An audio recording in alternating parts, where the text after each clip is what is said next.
dando.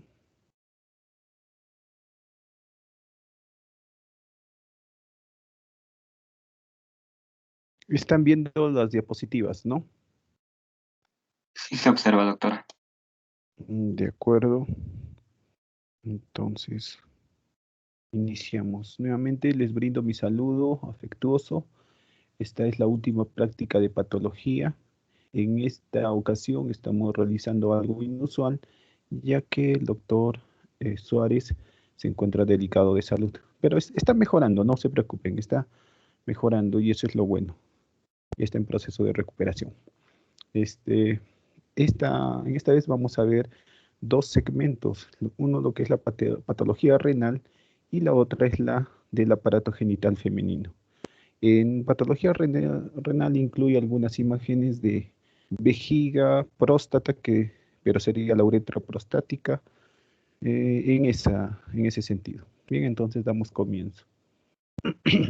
En la clase anterior de repente les mostré cómo era el riñón, pero anatómicamente debería de ser de esta forma, ¿no? Entonces con la parte medial donde se encontrará el hilio, la grasa que está correspondiente a lo que es, si realizamos un corte coronal, presentará lo que es el seno renal.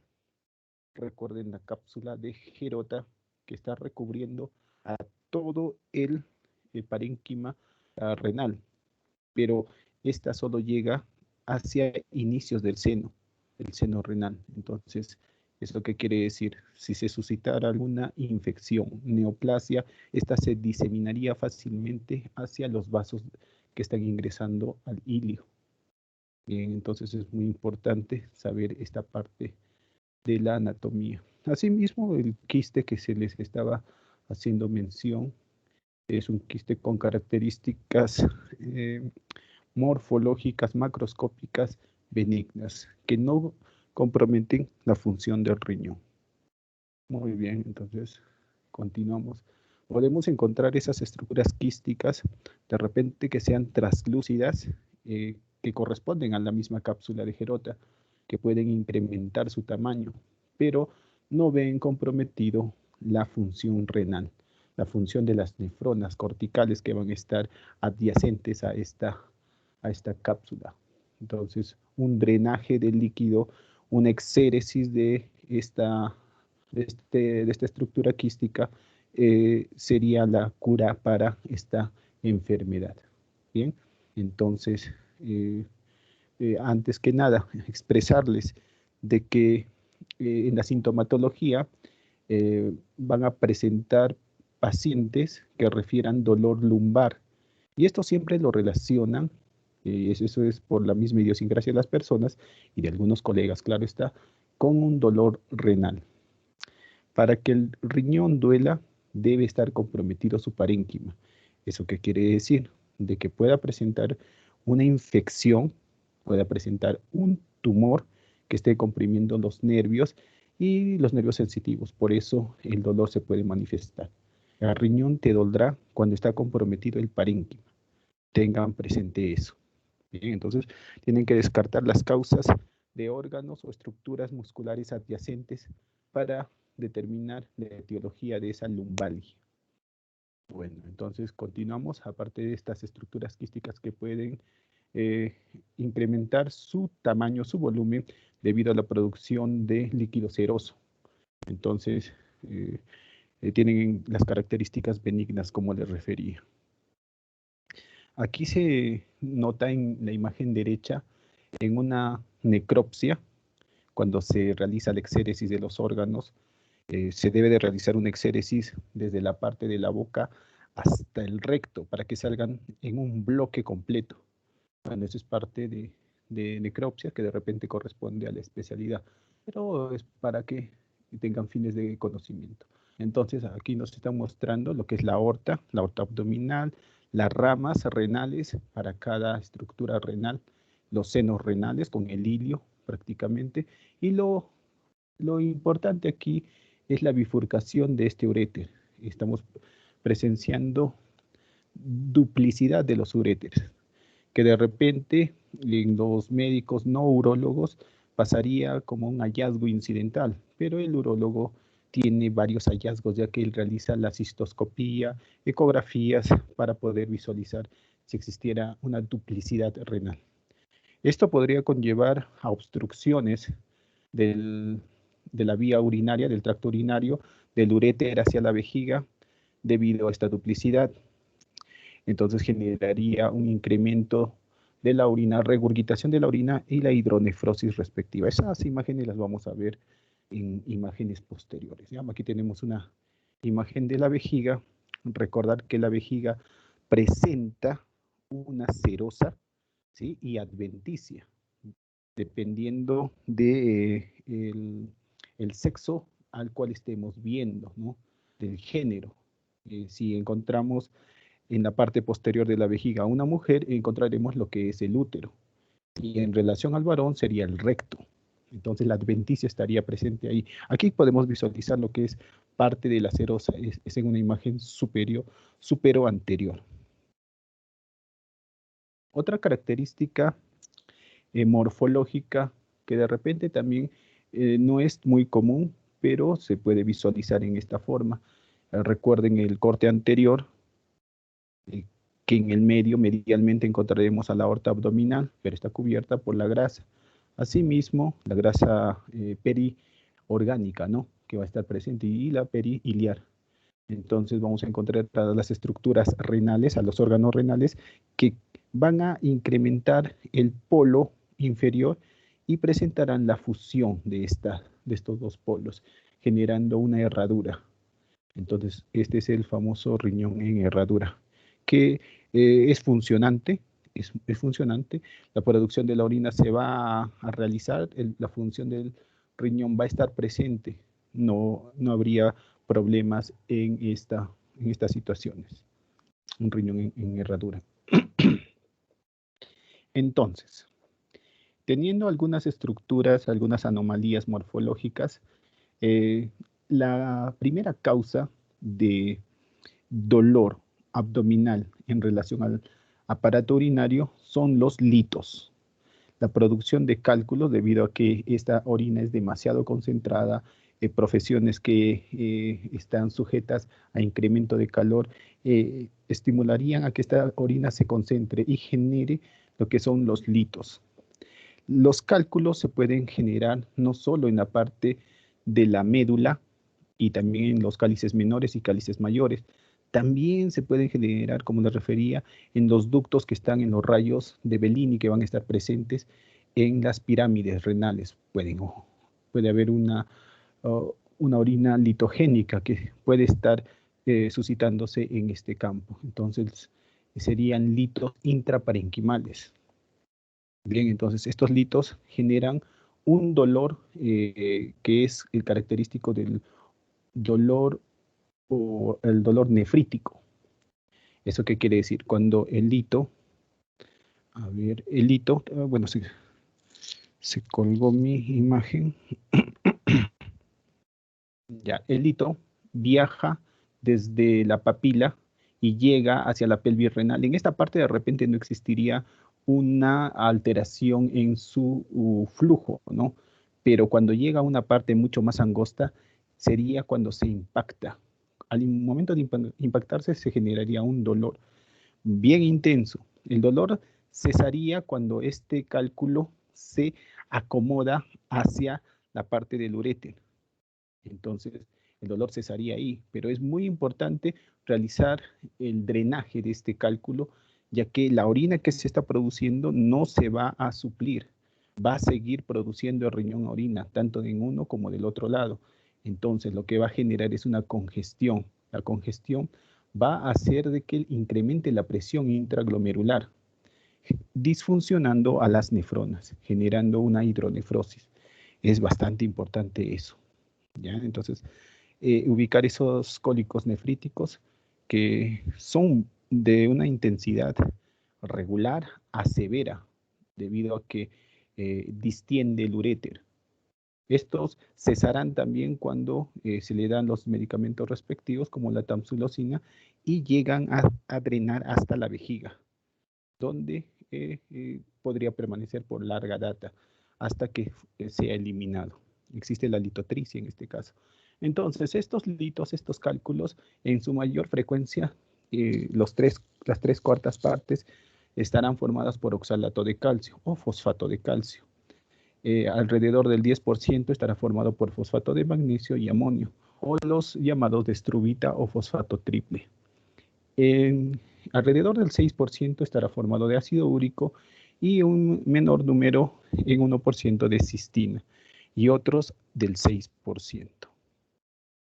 Aquí en esta imagen podemos visualizar un lito que se ha generado dentro de los cálices menores y generando la hidronefrosis característica. Fíjense, la presión intraurinaria ha empezado a disecar todo el parénquima renal, generando estructuras quísticas dentro del mismo. Estos cálculos renales pueden ser asiento de bacterias y es por eso que cada persona o que las personas que presentan cálculos renales presentan infecciones renales a repetición, infecciones de las vías urinarias también que podrían estar por el descenso de la misma orina del riñón hacia la vejiga o el uréter. Recuerden que son epitelios que están muy bien vascularizados. Estas son las características de una hidronefrosis. Fíjense, en este corte coronal del riñón podemos visualizar los cálices, la pelvis renal que se ha incrementado. El remanente del tejido parenquimal de la corteza renal es el espesor de esta estructura quística. Fíjense, entonces, el riñón en esta parte se hace netamente afuncionante, no funciona. Lo que sí pasaría es de que sería asiento de bacterias, entonces generaría problemas mucho más de los que si cuando se quedaría, ¿no? Entonces, aquí se debe de realizar una exéresis del riñón. Si están comprometidos ambos riñones, una nefrectomía bilateral se debería de realizar debido a esta disfunción renal que se está suscitando en este caso. Y aquí tenemos otro ejemplo. De repente en de la izquierda es mucho más grotesco que en el otro que estamos viendo estructuras quísticas con lóculos, o sea, múltiples quistes que se están manifestando en esta parte. Y aquí la causa de esta hidronefrosis estamos encontrando en esta flecha blanca que está señalando es el lito que se ha impactado en el uréter. Cuando confluye la pelvis renal, se acorta el diámetro de la luz y llega a disminuir. Es por eso que encontramos este uréter. Es muy importante y es una emergencia realizar estos diagnósticos. Dentro de la parte arterial se pueden presentar obstrucciones que generarían necrosis de coagulación, pero esta necrosis de coagulación estaría rodeada por una hiperemia que estaría presente en el parénquima restante del riñón y así se está manifestando en la imagen. Fíjense, primero la necrosis coagulativa por la isquemia que se ha generado y la hiperemia compensativa, claro está, por el mismo parénquima, siguiendo las vías de las arterias, ¿no? Aquí notamos una imagen histológica donde se encuentran tres zonas. Una zona opaca con escasos núcleos, ocasionales núcleos que se visualizan, una zona central, que es una zona que tiene mucho más color, pero el color está relacionado a la congestión, y un tejido normal. Entonces lo describimos. Cuando existe una isquemia, se generará lo que es la necrosis coagulativa. Existirán lo que son las sombras celulares, células fantasmas sin núcleos, anucleadas por el déficit nutricional y oxigenatorio que provee la arteria. Aquí tenemos una congestión que se está produciendo perilesional, perisquémica, debido a que trata de suplir con circulación colateral a estas células que están muriendo por la isquemia generada. Y el tejido y el parénquima normal renal que va a estar en la parte más externa. Esta es una vejiga abierta en la parte anterior. Lo que es característico en esta es la coloración de la mucosa del del epitelio transicional, fíjense esa hiperemia que se está generando, esto estaríamos hablando de una cistitis, y si notamos de que hay esta congestión vascular, lo podemos relacionar con una cistitis aguda. Pero a la microscopía lo que tendríamos que observar es el incremento de los polimorfos nucleares. Recordar que el polimorfo nuclear, su lugar normal o el hallazgo donde lo vamos a encontrar es en la sangre periférica, más no en los órganos. Entonces, esto se puede producir debido a infecciones que de repente se suscitan mayormente en el género femenino por el tamaño de la uretra, que mide alrededor de 4 centímetros. Entonces, gérmenes que pueden estar colonizando la microbiota, que puede estar colonizando también dentro del introito vaginal, estarían migrando hacia la parte de la uretra. Y esta, al ser muy corta, estas bacterias pueden llegar hacia la vejiga y generar esta infección. Entonces, esto es una cistitis aguda, puede ser una causa infecciosa. Y la hiperemia es lo que lo está manifestando de esta manera. Aquí tenemos en un corte sagital, pero sin llegar a cortarlo definitivamente del total, solo la parte media, y nos muestra como un libro lo que es la vejiga en la parte superior, con un lito que está presente. De repente este lito cayó en menor tamaño, claro, recuerden eso, porque podría distenderse el uréter con un tamaño inusual de este cálculo, podría distenderse, pero también se pueden generar litos dentro de la vejiga iniciando en un núcleo calculoso y luego generar la adhesión de estos cálculos de oxalato de calcio. ¿Eso qué quiere decir? Va formando capas, primero el núcleo y luego las capas se van generando y formando estas esferas líticas redondeadas que no podrían pasar por la uretra. Esta es una vejiga, un espécimen quirúrgico de un varón, ya que presenta la próstata. Al verse también afectado por un cuerpo extraño que está presente dentro de este órgano, notamos el incremento de la congestión de los vasos uretrales, que estamos prácticamente en la uretra, y este sería el urotelio también de la vejiga. Estamos hablando también de una hiperplasia del lóbulo medio, hipertrofia no, sería una hiperplasia debido a este proceso inflamatorio, ser un pólipo hiperplásico, y las paredes ensanchadas de la misma vejiga que las estamos visualizando en este campo. Recordar de que el urotelio en la vejiga tiene de 3 a 7 capas. Tendría 7 capas cuando está contraída sin un residuo urinario, pero cuando está distendida llegaría a extenderse y disminuir la cantidad de capas hasta el número de 3. Esos son los rangos normales. Si existieran mayor cantidad de capas en la vejiga o en el urotelio, entonces más de 7 capas estaríamos hablando de una hiperplasia. Hipertrofia, recuerden de que es incremento en el tamaño. La hiperplasia es en el incremento en el número. Tengan presente eso a lo que les refería. Bien, entonces, aquí presentamos un proceso infeccioso agudo en el parénquima renal.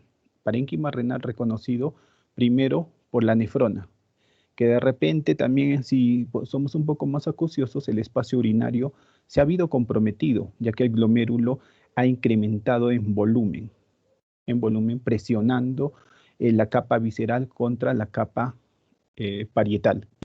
Entonces hay un pequeño borramiento por la congestión que se está dando. Los polimorfos nucleares están en el intersticio y también los túbulos están algo congestivos. Los túbulos contorneados proximales, que son las características que las estoy manifestando en este momento, presentan escasa celularidad, son cúbicos y presentan lo que son los cilios. Por eso la luz está ocluida, aparentemente ocluida por los cilios. Pero lo que es manifiesto en este caso son los polimorfos nucleares que están en grupos, entonces denominados como un absceso. Abscesos que van a estar presentes dentro del intersticio del parénquima renal. Esto se puede suscitar a bacterias, gérmenes, que, como les refería, realizan un ascenso desde la uretra, vejiga, uréter y llegan al riñón. Es muy importante expresarlo esto porque el aguantarse, entre comillas, el retener la orina cuando uno tiene ganas de miccionar, esto puede suscitar a infecciones a futuro. Entonces es necesario ir a miccionar cada vez que el organismo lo pide. Es muy importante para evitar estas infecciones urinarias. Muy bien. Y sobre todo si hay un compromiso de cálculos dentro del parénquima renal o en la pelvis o los cálices menores o mayores. Asimismo, como les refería, el infiltrado inflamatorio agudo puede estar presente en el intersticio, como también en los túbulos. Entonces, ¿qué se va a manifestar en el examen de orina? Al llegar el infiltrado inflamatorio agudo, los polimorfos van a conformar la estructura tubular, y esto se va a manifestar en el examen de orina como cilindros de polimorfos nucleares. Y al encontrar eso, este es un hallazgo de gravedad, porque los túbulos ya están comprometidos. La infección urinaria se ha hecho más evidente. A ver, un momentito. Estoy tomando un poco de agua para poder continuar. Muy bien, entonces los cilindros, pueden existir cilindros hemáticos, cilindros hialinos, dependiendo de la enfermedad, de la patogenia. Pero si tú encuentras estos polimorfos nucleares en forma de cilindros, de túbulos alargados dentro en el examen de orina, esto me estarían haciendo pensar que hay una pielonefritis aguda y es necesario un tratamiento antibiótico empírico, sin antes tomarle el examen de orina para cultivo. El examen de orina para cultivo y el antibiograma. Claro, después de 3 días de dado el antibiótico profiláctico empírico, al tercer día se puede corregir la dosis o incrementar un antibiótico que pueda tener un sinergismo al mismo. Por ejemplo, un aminoglicósido con una cefalosporina o un betalactámico, ¿no? Un betalactámico con un aminoglicósido que tienen un gran sinergismo entre ambos para poder combatir alguna infección fuerte.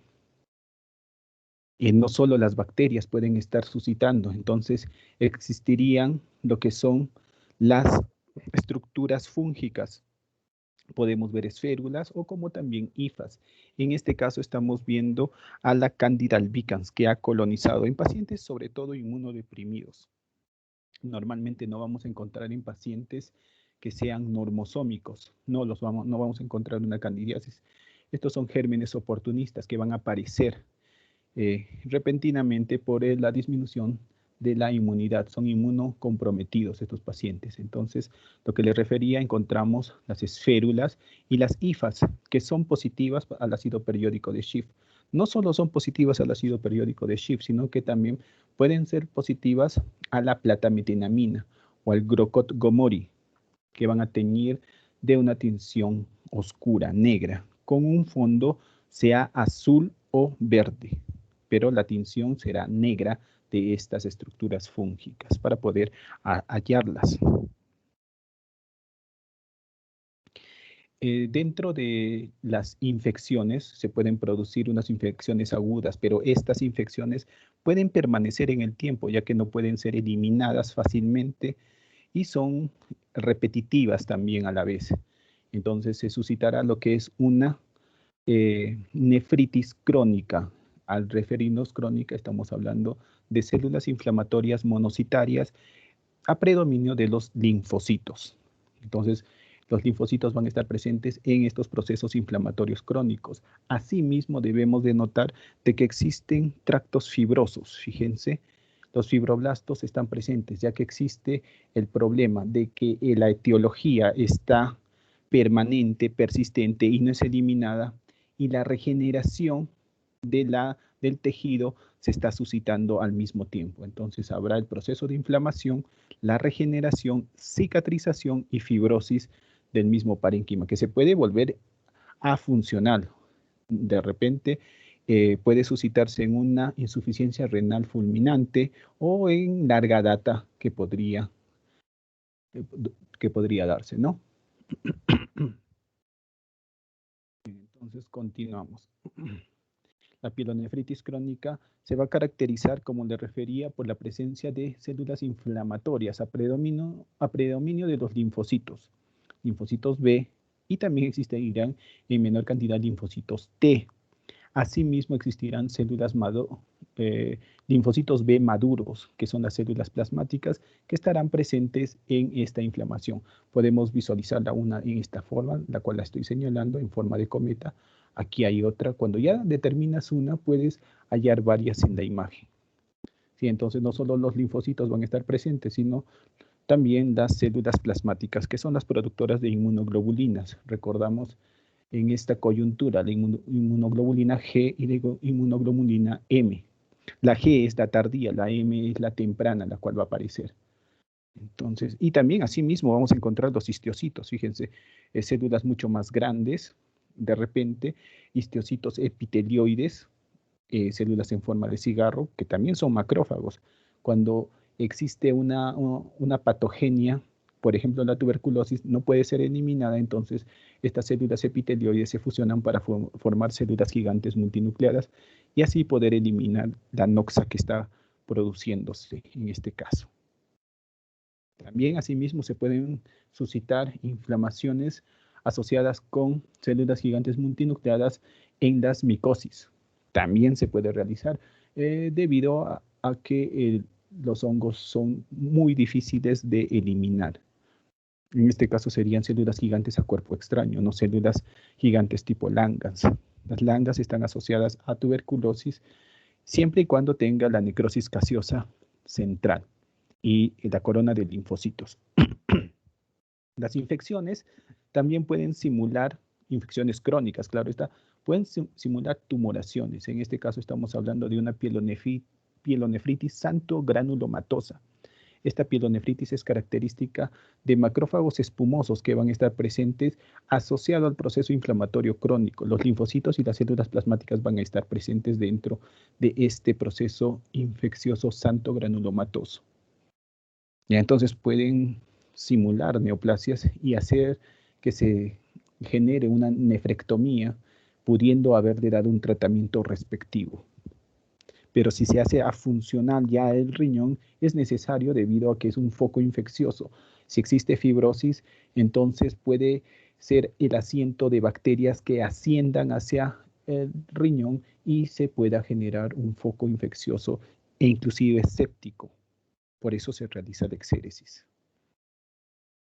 En este caso, la pielonefritis santo-granulomatosa, encontramos los histiocitos, en este caso son alargados, pero el citoplasma podemos encontrar, fíjense, aquí tenemos un citoplasma, es más acidófilo, eosinófilo en este caso, rosado, con inclusiones lipídicas. Por la digestión de estos lípidos se van a denominar xantomas. Bien, entonces son los denominados los macrófagos espumosos, al igual como en la colesterolosis podemos encontrarlos, ¿no? Y continuamos. Las infecciones se están suscitando, pueden ser bacterianas, fúngicas, procesos virales también que podrían suscitarse con la presencia de proceso inflamatorio crónico, pero asimismo, aparte del riñón, de las nefronas, podemos encontrar lo que son las necrosis tubulares agudas. Estas necrosis tubulares agudas lo podemos dividir en isquémicas y tóxicas. Las isquémicas son segmentarias, iniciando en el túbulo contorneado proximal, segmentarias siguiendo el transcurso de este túbulo hacia la parte descendente gruesa del asa de Henle, a la misma asa de Henle delgada, sin llegar a ingresar por completo al túbulo recto ascendente que corresponde al túbulo contorneado distal, ¿no?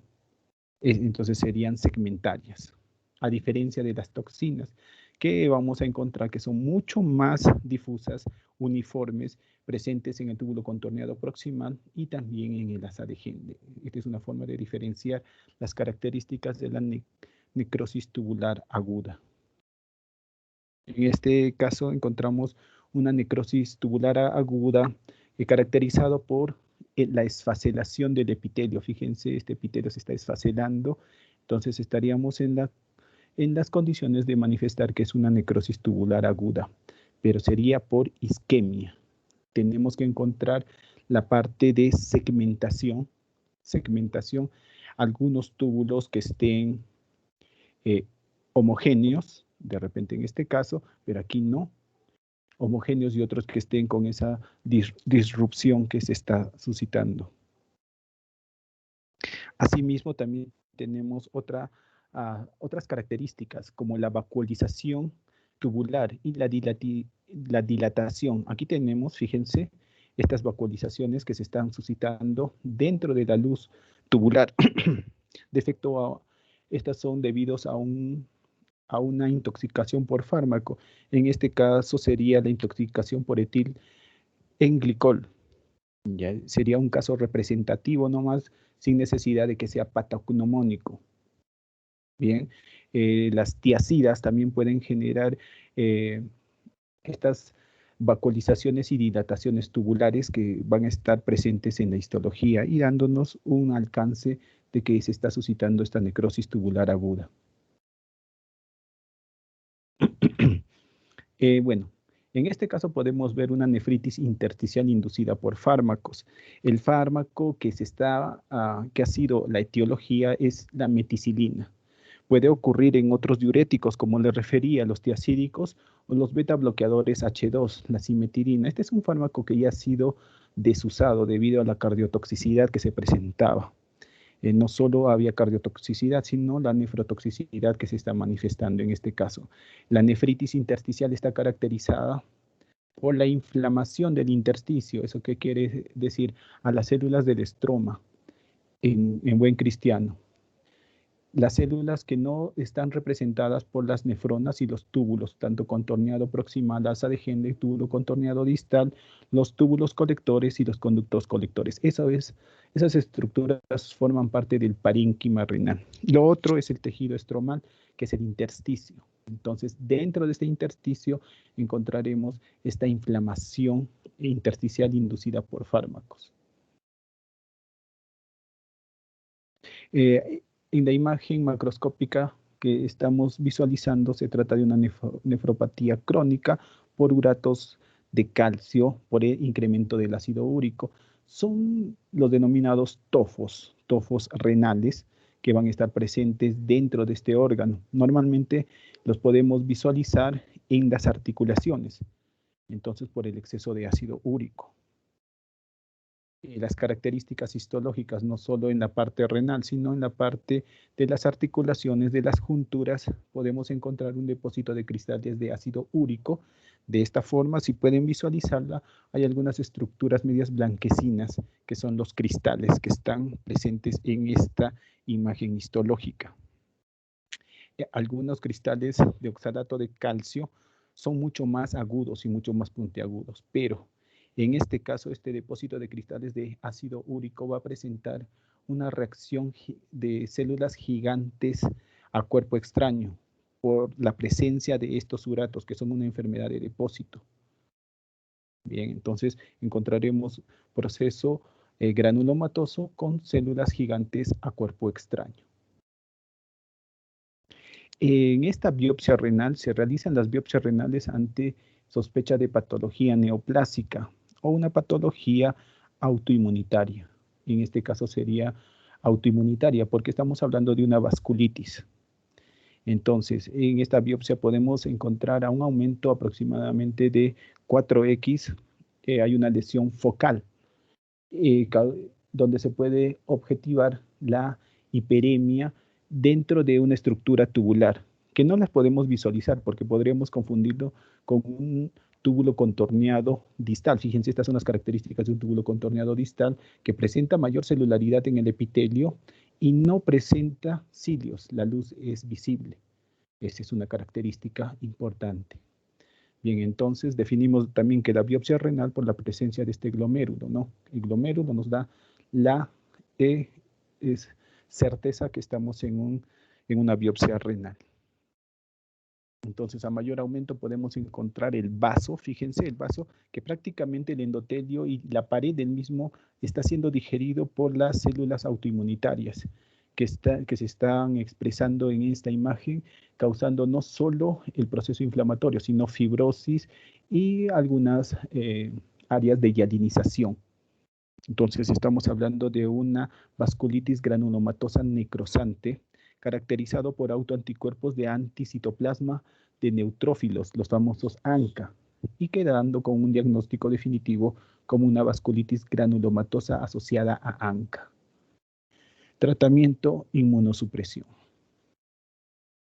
Aquí, dentro del glomérulo, podemos visualizar, fíjense, un glomérulo normal que presenta los porocitos, las células mesangiales dentro de esta estructura se pueden visualizar, a diferencia de esta parte del glomérulo, que tenemos un material eosinófilo dentro del capilar, que evita la transferencia, el ultrafiltrado de la barrera glomerular.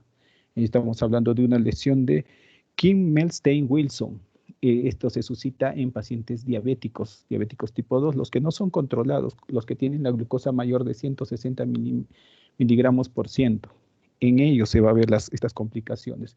Recordar que no solo son complicaciones de nefropatía diabética, sino retinopatía diabética y las más peligrosas, las cuales son las neuropatías y las angiopatías, que producen la exéresis de un miembro afecto y generando un gran conflicto, no solo personal, sino familiar.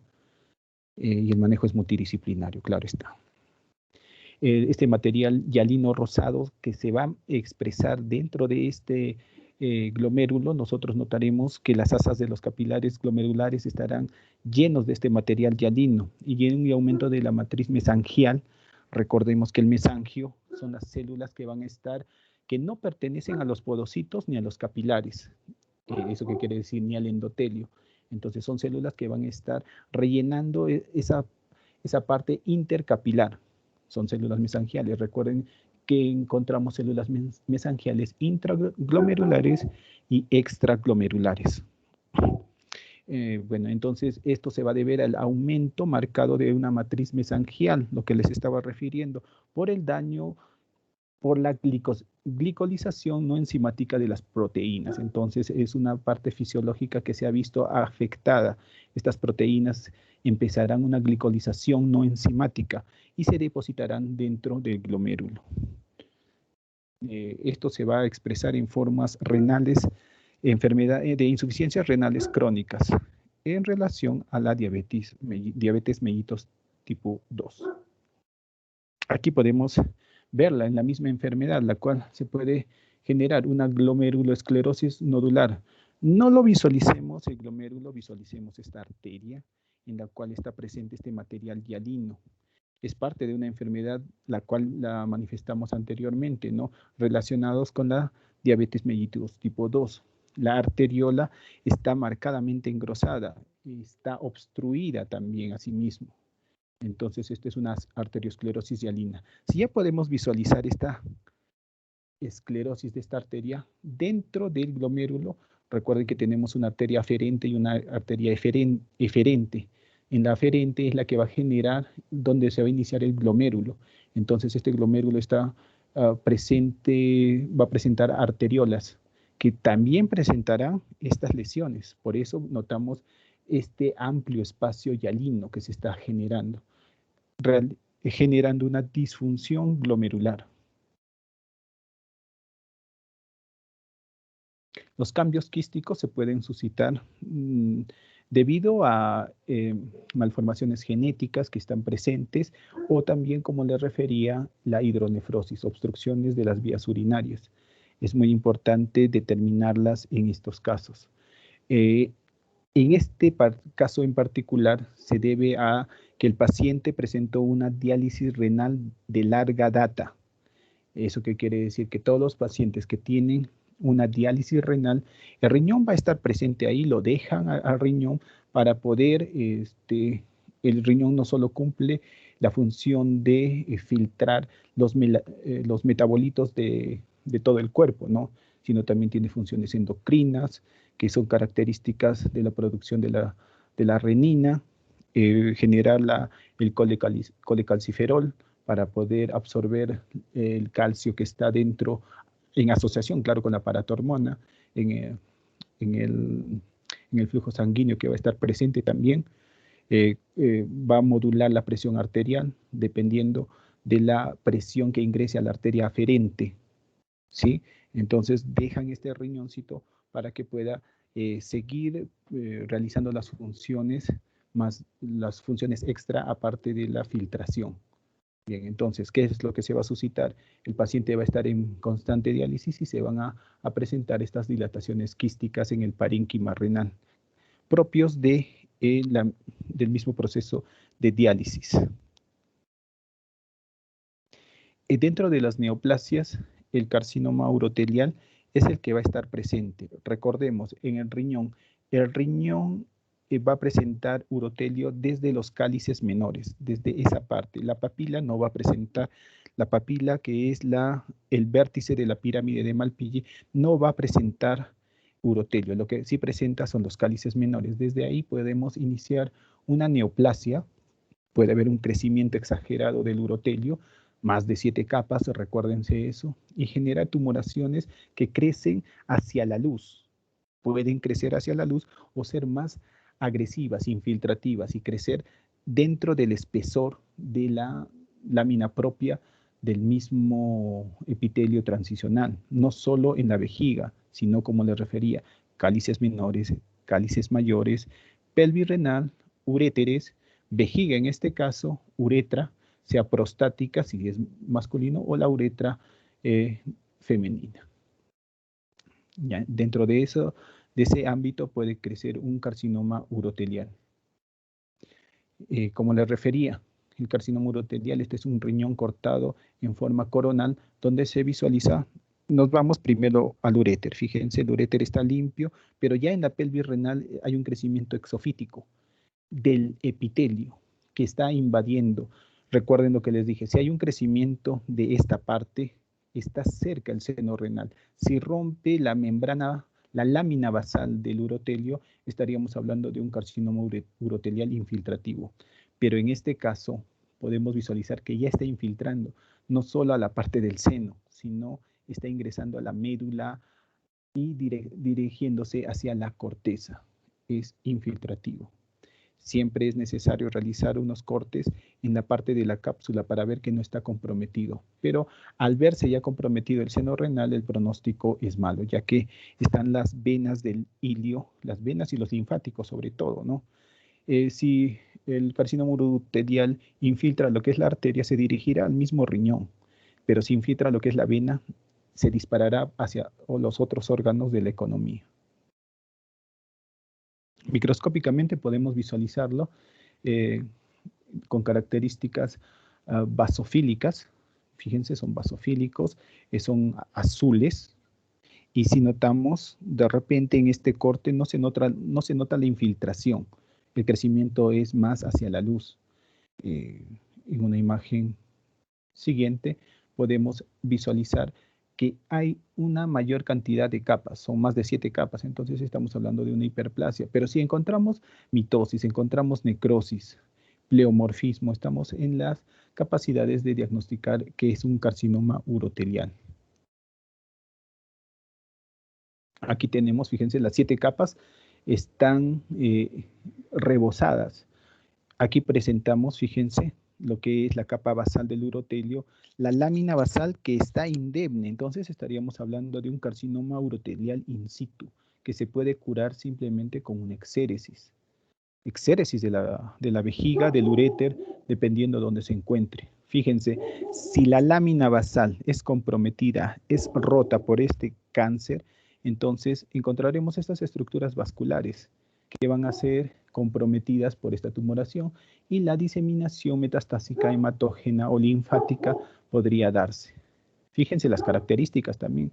Hay núcleos pequeños, núcleos grandes, algunas mitosis que están presentes, entonces estamos en la capacidad de diagnosticar un carcinoma urotelial. Asimismo, podemos denotar que existen algunas células alargadas, estas son las células paragua, que todavía no están comprometidas. La neoplasia puede comprometer todas las capas. En este caso estamos viendo de que no hay un compromiso de las células paragua, ¿no? Las que protegen a las células epiteliales del urotelio. Tenemos otro carcinoma. De repente este carcinoma puede pasar como benigno debido a que tiene una cápsula que lo está rodeando. Las características infiltrativas, las características de necrosis que estamos viendo en este caso, hemorragia, eso nos hace denotar de que esta tumoración presenta una alta demanda de nutrientes. Por eso hay una necrosis. Entonces, estamos viendo lo que es un carcinoma de células renales quístico. Recordar los carcinomas que son propios de riñón se denominarán carcinoma de células renales y ahí se le pone el segundo nombre, si es quístico o de células claras, como en este caso, un carcinoma de células renales, claro, es de células renales y son células claras porque tienen un componente dentro de su citoplasma de lípidos, por eso salen de esta manera.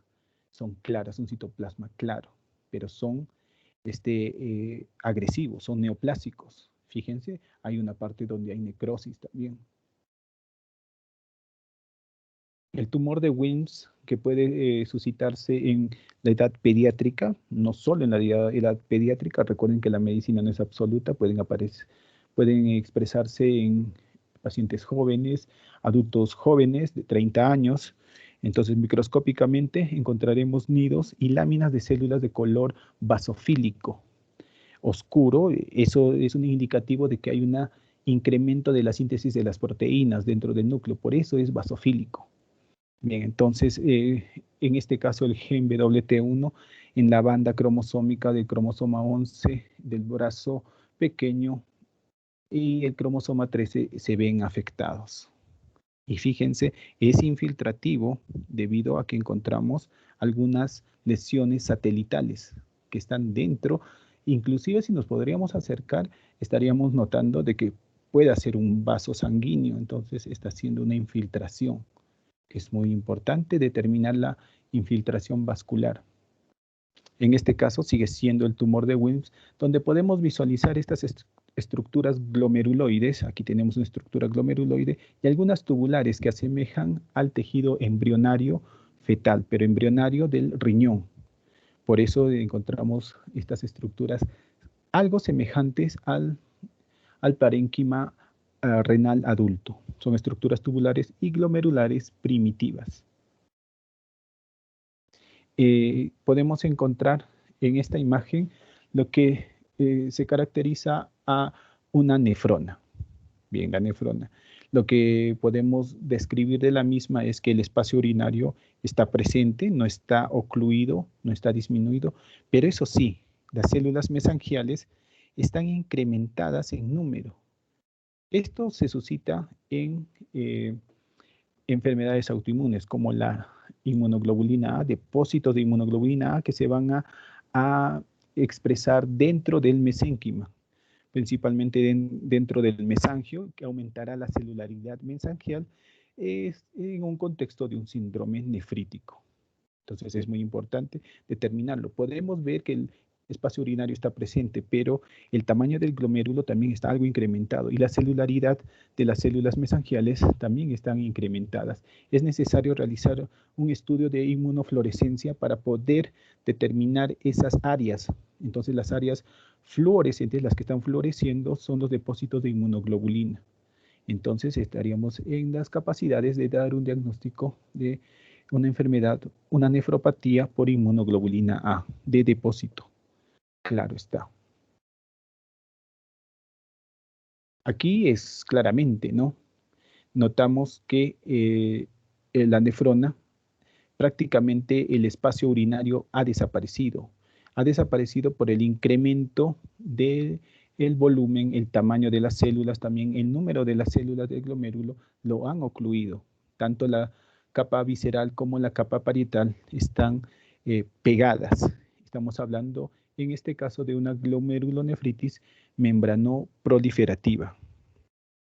Su etiología es primaria, es idiopática, entonces los hallazgos que corresponderán a un gran aumento de la celularidad global glomerular, como les refería. Las células mensagiales van a estar presentes.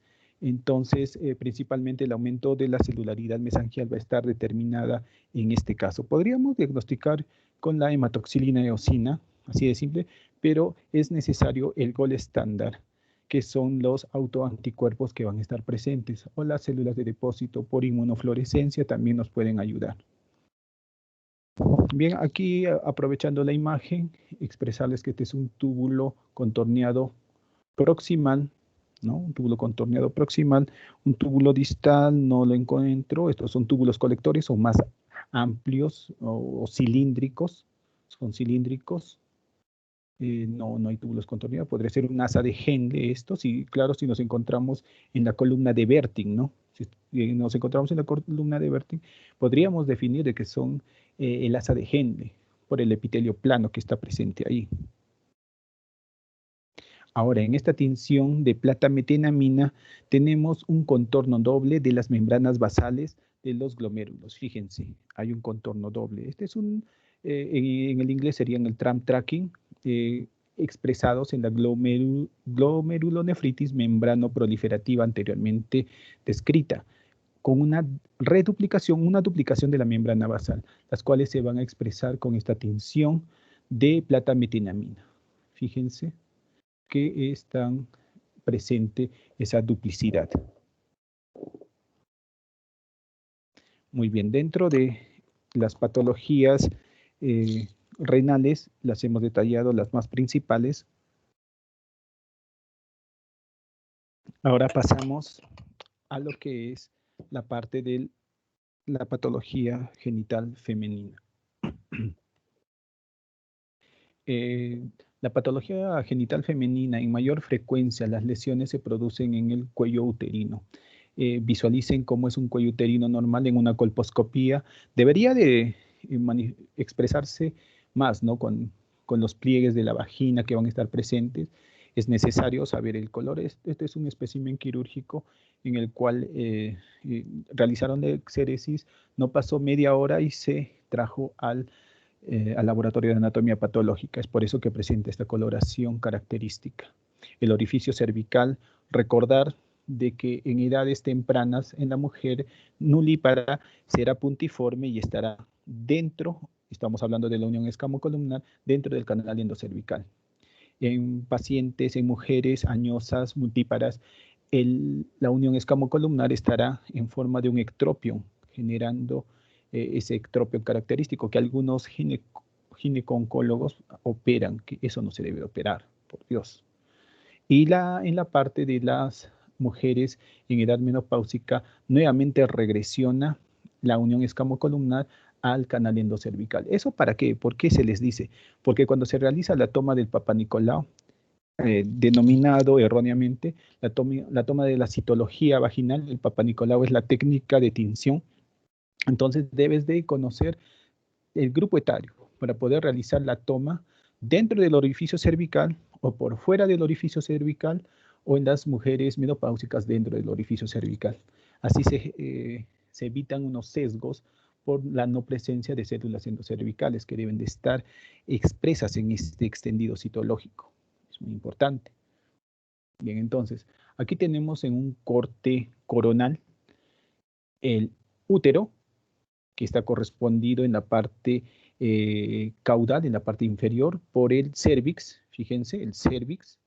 El endocervix sería esta parte, ¿sí? El orificio cervical externo, el orificio cervical interno. Adyacente, fíjense, los pliegues vaginales que están presentes. La mucosa de la vagina va a ser tan igual como la del exocervix, un epitelio poliestratificado plano no queratinizado que va a estar presente dentro de esta parte de la vagina y el exocervix. En la unión escamocolumnar el cambio es abrupto y se expresa con un epitelio monoestratificado cilíndrico. Y las glándulas de repente endocervicales, que algunas pueden presentar incremento de volumen, que serían los quistes de Nabot. Aquí tenemos un quiste de Nabot, fíjense. Quiste de Nabot, que son lesiones comúnmente encontradas.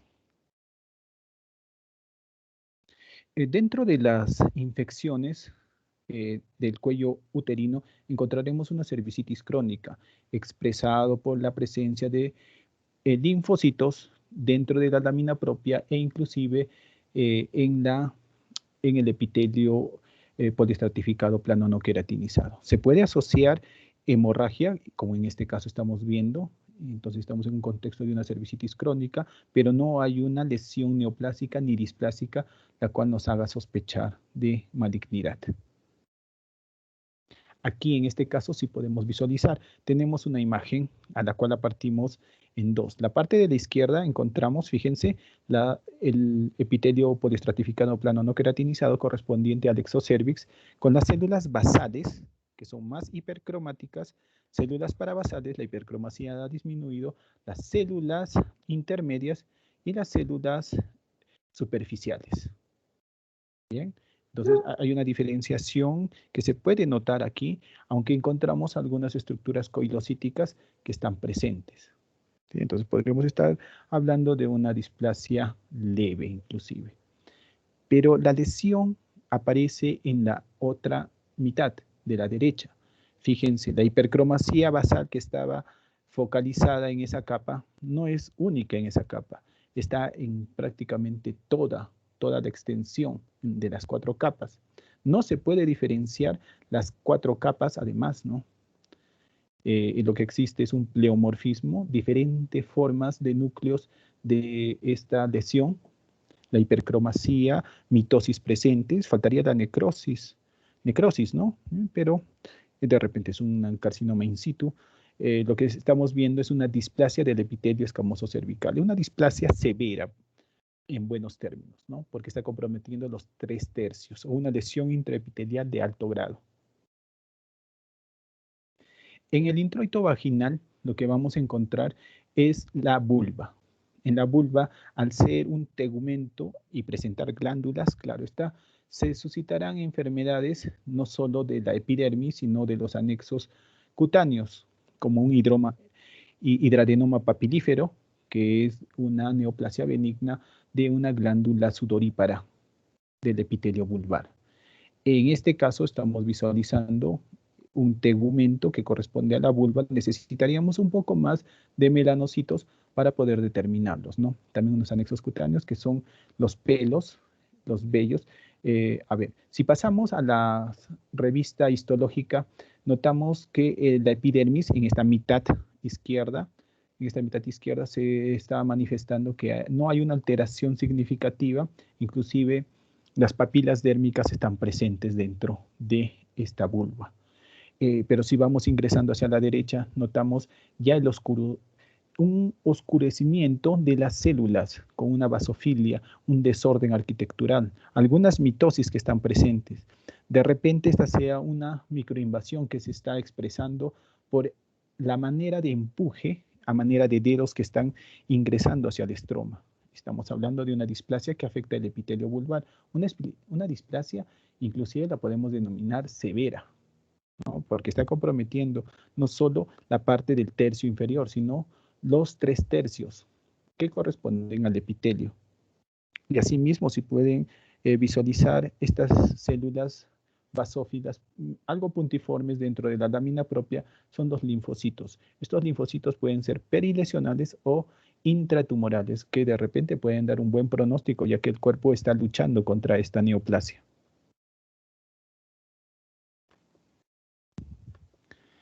A ver. Continuamos con la siguiente imagen. En la siguiente imagen es un extendido citológico del cuello uterino de la unión escamocolumnar, donde encontramos estas características. Primero, la coloración. Tenemos una coloración orangófila, una coloración media verdosa clara. Estas son las que están referentes a la maduración por el estrógeno que está presente o la progesterona. Estrógeno sea en las células superficiales y progesterona en las células intermedias. Lo que es característica en esta imagen es La disminución del núcleo citoplasma. Fíjense, esa relación del citoplasma ha disminuido, pero el núcleo ha incrementado. Entonces estamos encontrando algunas características citológicas que son compatibles con una displasia.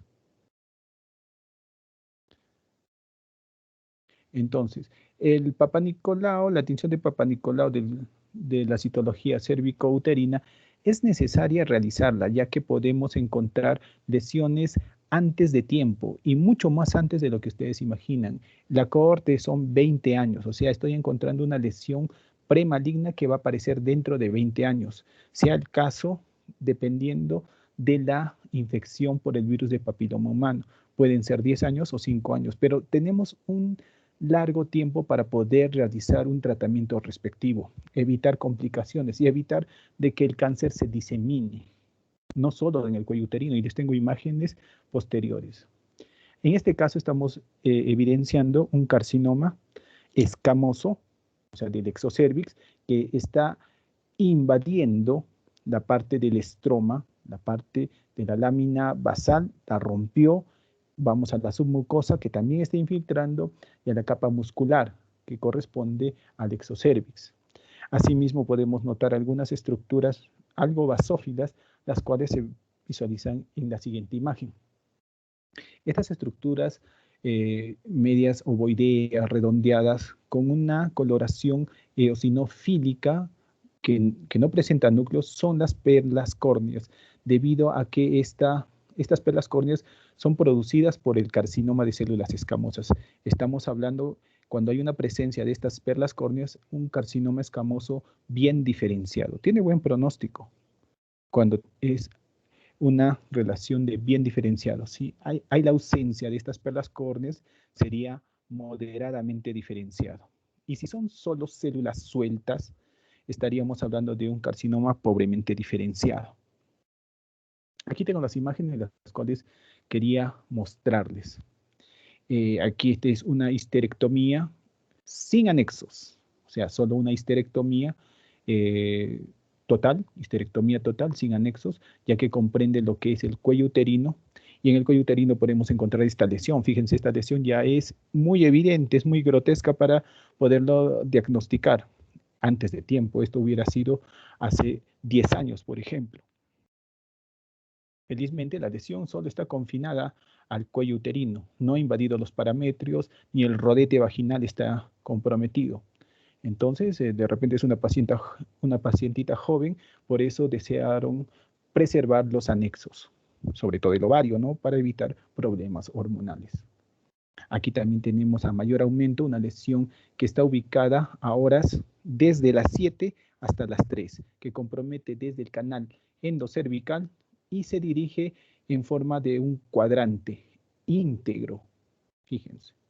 Entonces, la lesión puede estar inclusive a milímetros del rodete vaginal. Si dejamos neoplasia dentro de este borde quirúrgico, la neoplasia va a volver a crecer. Aquí tenemos una lesión infiltrativa, que no solo compromete lo que es el cérvix, sino se fue al istmo, se fue a los parametrios. Aquí sí se realizó una histerectomía más o salpingectomía bilateral. Sacaron útero, trompas y ovarios. Porque al ingresar a los parametrios, esto puede migrar a los ovarios y dejar tumoración. Por más que sea joven, entonces se debe de realizar el tratamiento con una histerectomía. Es una mutilación, es una castración a la paciente a la cual se está dando este tratamiento respectivo. Y no solo se le da este tratamiento, sino se le da radioterapia, braquiterapia, intracavitaria, para poder eliminar las células que no son visibles a la microscopía. Entonces, tiene un tratamiento no solo castrante, mutilatorio, sino un tratamiento que te va a causar lesiones. De repente puede curarte del cáncer de cuello uterino, pero como es radiación, puede aparecer otro cáncer. Es radiación. Lo que no queremos llegar es a esto. Fíjense, este es un corte sagital, donde encontramos en la parte central lo que es el útero. Fíjense, el útero con la vagina. Anteriormente a esto, en la parte superior, encontramos lo que es la vejiga, y posteriormente al útero encontramos lo que es el recto. Fíjense, han sacado los órganos intrapélvicos. No se debe de llegar a esto. Inclusive hay tratamiento sodio paliativo, ya que compromete no solo estas estructuras vecinas, sino hígado, estómago, pulmón y demás estructuras que están presentes. Entonces, si nosotros estamos en la capacidad de diagnosticar con el extendido citológico y la coloración de Papa Nicolau un cáncer antes de que lleguemos a esta mutilación de los órganos pélvicos, se puede realizar. Y se debe de realizar con el personal competente. Un profesional competente es un anatomopatólogo que puede dar un diagnóstico efectivo, no con los técnicos, con los tecnólogos que también se atreven a realizar la lectura de las láminas. Y la lectura la realizan de una manera inconsciente, prácticamente, ¿no? Ya. Y como les digo, esta aseveración, por el precio del Papa Nicolau, el precio del Papa Nicolau está 3 soles. ¿Quién va a cobrar 3 soles para descartarse un cáncer de cuello uterino? Nadie, ¿no? Entonces ellos utilizan solo la parte mercantilista. Necesitan leer volúmenes, miles de Papa Nicolaos para poder sacar unos réditos, pero eso no es el caso.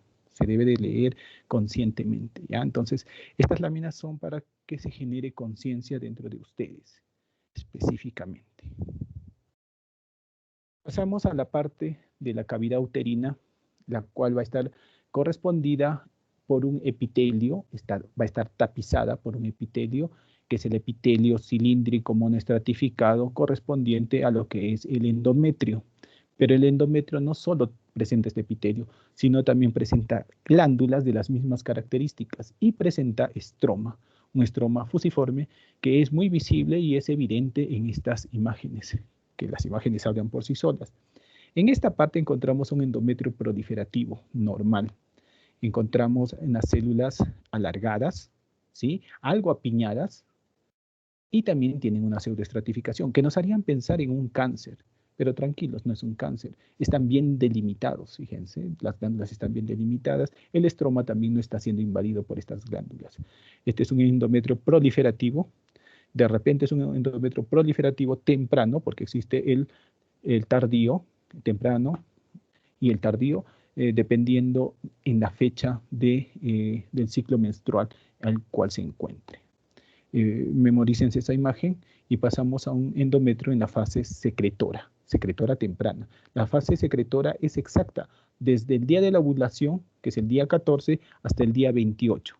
Y se puede detallar por días, desde el día 14 hasta el día 28. Muy bien, entonces en este caso es un endometrio secretor temprano, estamos hablando de 0 a 3 días, con la presencia de las vacuolas dentro del citoplasma, pero infranucleares. Encontramos unas dentaciones hacia la luz de la misma glándula, entonces aún hay un poco de secreción, no hay una secreción manifiesta porque es un endometrio secretor temprano. Ahora fíjense, el estroma, a comparación del otro, el estroma era mucho más compacto, más sólido, el estroma se ha hecho más laxo, edematoso. Este estroma irá incrementando en esa congestión a medida que va incrementando lo que es los días de la fase secretora del endometrio. Se hace mucho más celular, pero la congestión está presente dentro del estroma y lo característico, fíjense, estas glándulas tortuosas con las proyecciones hacia la luz. Estamos hablando de un endometrio secretor. ¿Qué es lo que falta para poder determinar es un endometrio secretor? La secreción en la luz, el producto de estas células cilíndricas monoestratificadas que generarán una producción de su metabolismo. Entonces, continuamos. Un endometrio normalmente puede llegar a medir hasta 10 milímetros en una fase proliferativa, ¿no? Antes de la menstruación también podría tener unos 10 milímetros, de acuerdo también al grupo etario, para poder determinar si existe una hiperplasia o no. En este caso sí es evidente, se realiza la apertura del espécimen quirúrgico y notamos unas lengüetas que han crecido en el epitelio endometrial. Estamos manifestando que son lesiones elevadas que necesitamos descartar que sea cáncer o no, si es una hiperplasia atípica o sin atipia. Esas son las actualizaciones que se da la OMS. Aquí tenemos otra lesión elevada del mismo endometrio, donde encontramos en la parte del fondo un pólipo endometrial. Deberíamos de encontrar las características, como le refería, si están relacionadas a hiperplasia típica o a hiperplasia sin atipia. Si es atípica, es necesario que se le realice la exéresis del órgano. Pero si es sin atipia, solo con un curetaje se puede realizar la curación, sin necesidad de hacer esta mutilación a la paciente. Encontramos, aquí refiere que es una hiperplasia endometrial. Al referirse a hiperplasia es incremento en el número de tejido, incremento en el número de células. Notamos que las glándulas no están incrementadas. La relación glándula-estroma no es 1 a 1. Bueno, es 1 a 1. Inclusive el estroma es mucho mayor. Podríamos estar hablando de un pólipo en este caso. Pero el hecho es de que no tiene atipia. Y si no tiene atipia, un simple curetaje puede ayudarnos a curar a la paciente. Y claro, siempre sus controles son necesarios. Es muy necesario realizar controles y sobre todo a pacientes que están en la perimenopausia, pacientes con 50, 60 años, que ya no hay menstruación, entonces se debe hacer un análisis exhaustivo. Lo que queremos evitar es llegar a esto, ¿no? Una lesión del endometrio, una lesión maligna que es proliferativa. Necesitamos ver algunas otras características que nos hagan pensar de que es maligna, no, porque está infiltrando. E inclusive me podría atrever a decir de que ha roto la serosa. Ha roto la serosa. La serosa va a estar en la parte anterior, ¿no? Por encima de la vejiga, claro está. Aquí encontramos, fíjense, si recuerdan el endometrio proliferativo normal, fíjense, ese apiñamiento que existe, ahora les hago comparar con la lesión de un adenocarcinoma. Es algo similar, pero el desorden es mucho más evidente. El apiñamiento no es constante, pero el desorden, una pseudoestratificación ya se está dando, es manifiesta.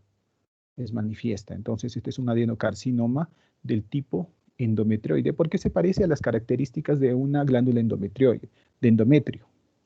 Es un adenocarcinoma endometrioide de endometrio, porque existe un adenocarcinoma endometrioide de ovario. Tengan cuidado con eso, por favor.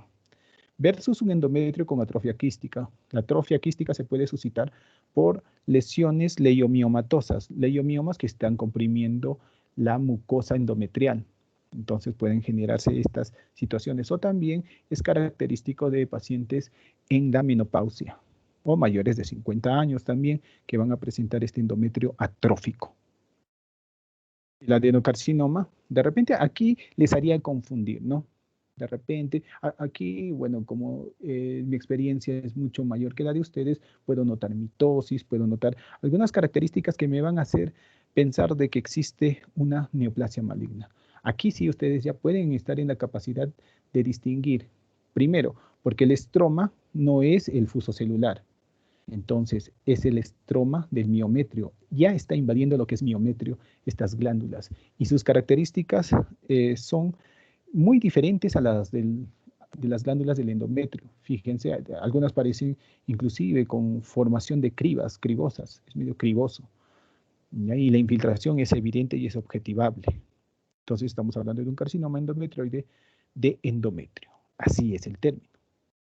El leiomioma es una tumoración benigna muy común, es una hiperplasia, ojo, de células musculares lisas que van a estar determinadas y circunscritas por una cápsula. Entonces, las características son blanquecinas a grisáceas, pueden tener degeneraciones cálcicas, degeneración roja, que la vamos a ver posteriormente, degeneración roja que te pueden hacer pensar que es un leiomiosarcoma. Bien, algo importante, a ver, no, en la otra imagen está. Lo que se suscita, lo que aparece en la imagen son glándulas endometriales y el estroma endometrial, ¿no? Pero ¿dónde está? Fíjense, está delimitada por un tejido de músculo liso, correspondiente a lo que es la parte del miometrio. Entonces estamos en un contexto de una adenomiosis. Es un tejido ectópico que está apareciendo dentro de el miometrio, una adenomiosis, causa de sangrados, ¿sí? Dispareunias. La endometriosis, que también sería, la adenomiosis sería una endometriosis, ¿no? Por la presencia de estas glándulas y el estroma endometrial dentro del miometrio. La endometriosis puede aparecer en distintos órganos intrapélvicos o intraabdominales. Aquí notamos la trompa uterina, esta es la luz de la trompa uterina, pero dentro de su estroma notamos lo que es la presencia de estas glándulas endometriales y el estroma endometrial. Con estas características estamos en la capacidad de diagnosticar una endometriosis tubárica, pero si no existiese esta parte de aquí y solo existiera el estroma, nosotros estaríamos en la obligación de solicitar la inmunistoquímica. Solicitar inmunistoquímica de CD10 para que tiña el estroma.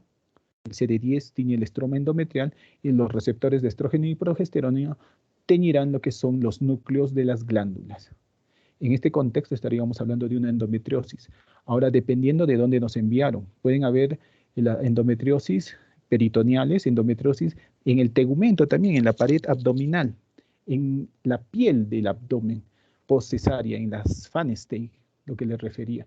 Entonces, si hay una duda, y también para fines prácticos y sobre todo didácticos, se solicita esa inmunistoquímica, CD10 y lo que es los receptores estrógeno y progesterona. CD10 marca lo que es el estroma y los receptores de estrógeno y progesterona marcan lo que es el núcleo de las glándulas. Aquí tenemos, fíjense, las características de las glándulas endometriales junto con el estroma que está evidente en esta imagen.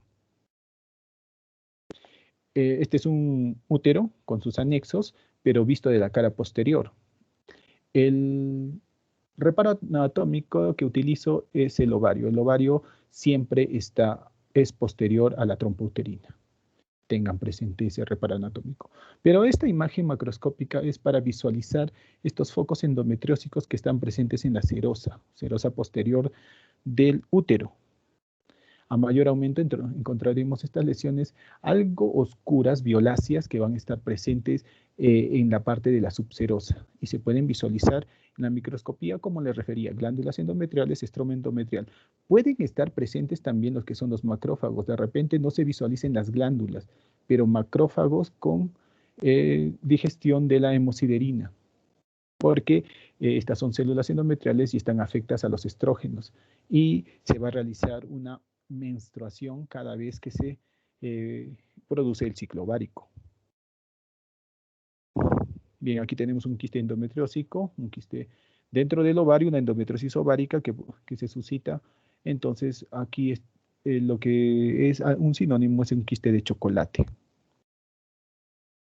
Las lesiones leiomiomatosas, como les refería en las hace pocas imágenes, podemos encontrar leiomiomas submucosos, intramurales o subserosos. Los subserosos son los que se hacen la exéresis fácilmente, se pueden realizar torsiones para poder extraerlos. Los más difíciles son los intramucosos o los submucosos, que producen sangrado constante, también generan infertilidad debido a que no dejan de que el huevo o cigoto se anide. Este es un leiomioma con una degeneración roja. Aparentemente parecería un leiomiosarcoma, pero si se fijan, su cápsula está bien delimitada, no es infiltrativo. Entonces, es un leiomioma con degeneración roja. En el leiomioma encontraremos estas características. Si partimos por la mitad, y hay una imagen que es característica, fíjense, está delimitando lo que es el miometrio y la lesión muscular lisa. Entonces son fibras musculares que no son continuos, algunas tienen una dirección, otras son cortadas transversalmente a forma de remolinos que estuvieran presentes. Aquí tenemos al leiomiosarcoma. Leiomiosarcoma es de un crecimiento hacia la luz. Los sarcomas normalmente crecen y se diseminan dentro de la pared. Es muy importante conocerlo esto. Así en esta imagen se podría dar un diagnóstico preciso que sea un leiomiosarcoma. Lo que podemos diagnosticar en este caso sería una lesión tumoral maligna por la presencia de hiperemia, necrosis. A descartar un sarcoma. Deberíamos de abrirlo más para poder visualizar. Aparentemente lo han abierto porque fíjense, hay algunas estructuras o alfileres que están sosteniendo. Hubiera sido interesante ver la parte de la infiltración del sarcoma para poder determinar que sí es un sarcoma, como aquí lo están afirmando, pues no, es un leiomiosarcoma. A diferencia del leiomioma, fíjense, esos haces musculares lisos son finos, homogéneos, guardan un aparente orden, no hay una celularidad tan marcada, a diferencia de este. El leiomiosarcoma, la celularidad está incrementada. El pleomorfismo, las formas de los núcleos son muy diferentes. Algunos tienen una forma de renacuajo, otros tienen una forma, son amorfos, el tamaño es variable. Las mitosis están presentes. Aquí tenemos una mitosis. Otra mitosis, miren, son mitosis atípicas que están evidentes y son muy evidentes. Hay varias mitosis. Entonces, aquí lo que nos faltaría sería necrosis. Siempre es bueno muestrear la necrosis para poder determinar el compromiso o el grado de un leiomiosarcoma o de los sarcomas. Es necesario ver la cantidad, si es mayor del 50% o menor del 50%. Si nos vamos a los anexos cutáneos, perdón, a los anexos uterinos, encontramos las patologías de las trompas uterinas. Un embarazo ectópico tubárico roto, podemos encontrarlo. Aquí fíjense, estamos notando al producto, inclusive son dos productos. Es un embarazo gemelar, tubárico, con la presencia de la hematosalpinx, sería en este caso. Nuevamente, hematosalpinx, el producto que está presente dentro de la luz tubárica, es mortal, estos embarazos tubáricos, debido a que el crecimiento del producto y de la placenta generarán una compresión a la trompa uterina y generaría lo que es la ruptura, el sangrado, y la paciente puede fallecer por un shock hipovolémico. ¿Cómo es que se van a visualizar? Fíjense, primero debemos encontrar la estructura, donde estamos. Esta sería una trompa uterina. Y luego, lo que nos ayuda a identificar que es un embarazo son las vellosidades coriónicas, con el sincitio trofoblasto y el citotrofoblasto. El citotrofoblasto está por fuera y el sincitio trofoblasto está por dentro. Mucho ojo. Entonces, estas son las vellosidades coriónicas, las cuales me van a ayudar a identificar que es un embarazo tubárico o un embarazo, ¿no? Si encontramos solo decidualización, la decidua solo aparece en un tejido normal, que no es la placenta. Entonces, los restos deciduales no es sinónimo de embarazo, serían los restos coriales, que eso sí es embarazo, o si no, también incluir a lo que es el feto, que te va a dar la certeza que estás hablando de un embarazo. Dentro de las infecciones pélvicas, la enfermedad pélvica inflamatoria, encontramos lo que son los abscesos de los anexos, no necesariamente por la Neisseria por el gonococo, sino también por la clamidia, que causan sinequias y causan infertilidad debido a la obstrucción de la luz tubárica. Entonces aquí podemos visualizar el absceso que se está expresando en los cortes en la macroscopía. ¿Y cómo se expresan esos abscesos? A manera de el infiltrado inflamatorio agudo, con los linfocitos, los leucocitos polimorfos nucleares, que son los denominados piocitos. Tenemos abscesos no solo en la luz, sino en la parte del core del epitelio tubárico. En el útero, ya estamos terminando, encontramos lo que son el cuerpo lúteo hemorrágico. Un cuerpo lúteo hemorrágico debe de medir menos de 2 centímetros. Si es mayor de 2 centímetros, sería quiste del cuerpo lúteo hemorrágico. Tengan presente eso para una denominación adecuada. Entonces, el cuerpo lúteo hemorrágico puede sangrar debido a que la ovulación se produjo en este caso y no hay una constricción de las arterias que están presentes. Entonces es bastante de cuidado, que puede generar un abdomen agudo debido a que la sangre, si reacciona con el peritoneo, entonces se genera una peritonitis química por la sangre.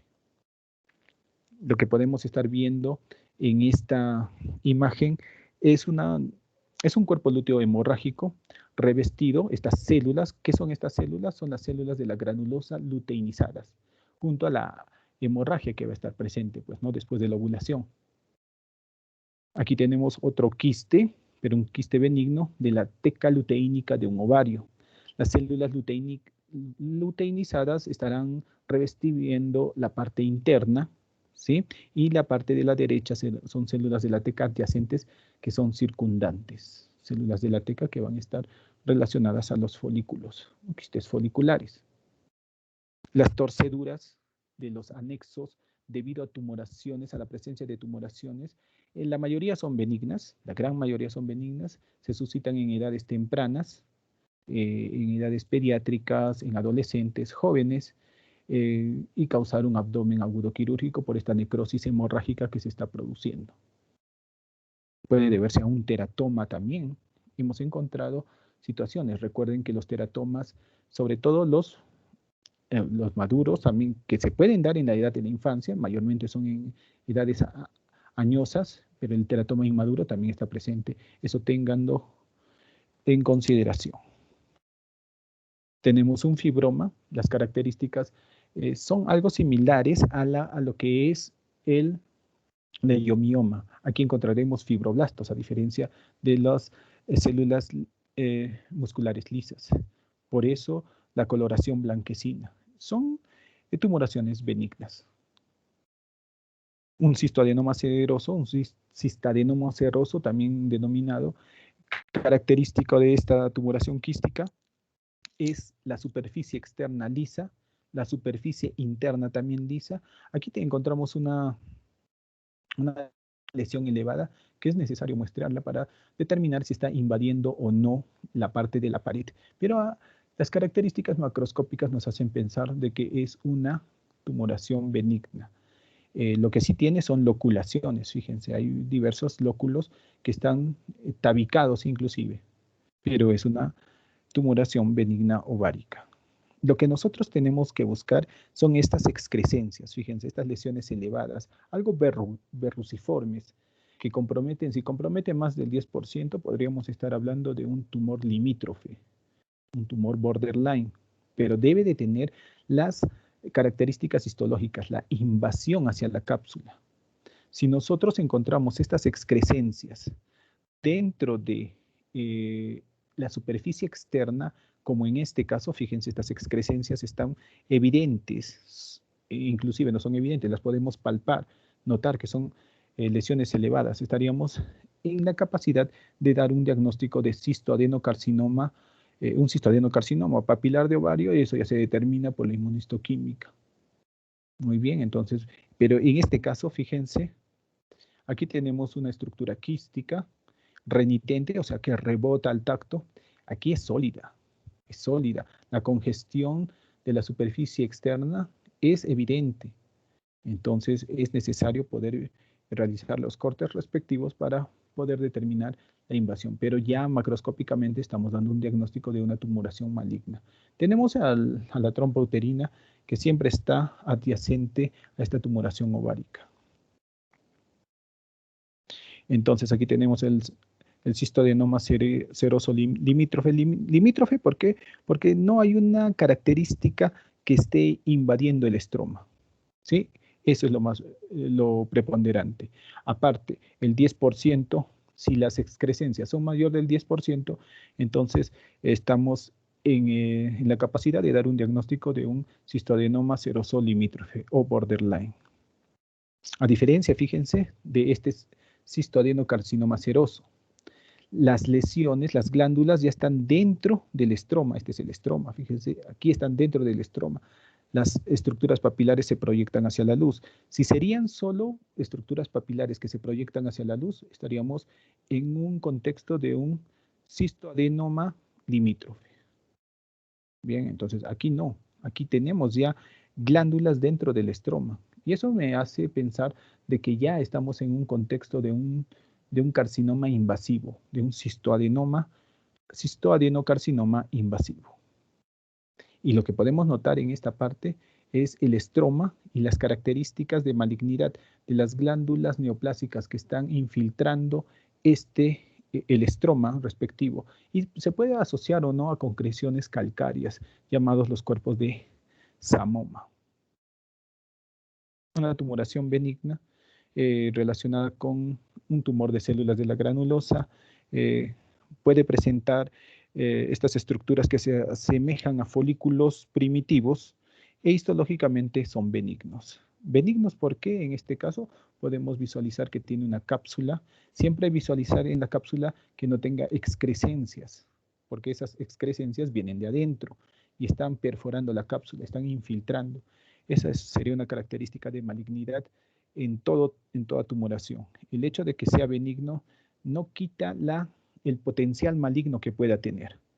Es por eso que se realiza, fíjense, alrededor tiene unos 10 centímetros de longitud. Entonces se debe de muestrear 10 cortes para poder determinar de que existe o no una lesión maligna. Si no existen los 10 cortes, estamos en la total seguridad de afirmar un diagnóstico benigno.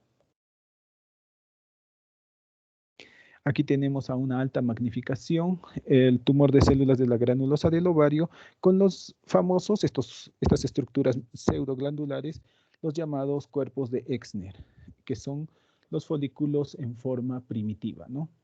Lo que anteriormente estábamos viendo. El disgerminoma ovárico es el homólogo al seminoma en el varón, ¿no? En el testículo. Es una neoplasia maligna que provoca virilización. No solo encontramos este parénquima algo marronáceo pálido, sino también los tractos fibrosos que van a estar presentes dentro de esta neoplasia. Fíjense, hay vascularización. Cuando hay vascularización es porque el tumor necesita nutrición. Entonces, otra característica de la malignidad que debemos de buscar en la macroscopía. Aquí tenemos una tumoración relacionada a un teratoma maduro o un quiste dermoide. Se refiere al quiste dermoide por la presencia de las glándulas anexas del tegumento. Este es un epitelio maduro, entonces por eso es un teratoma maduro.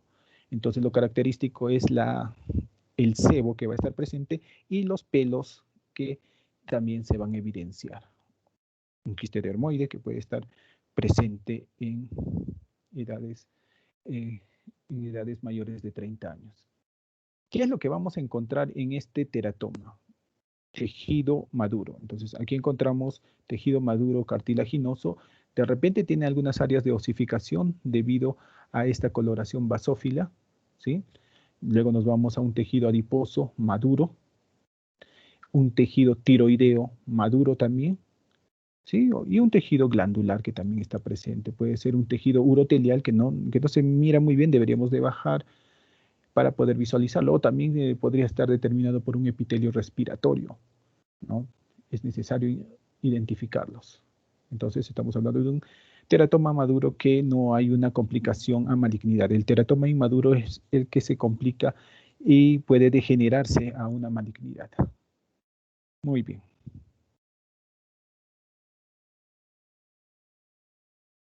Entonces,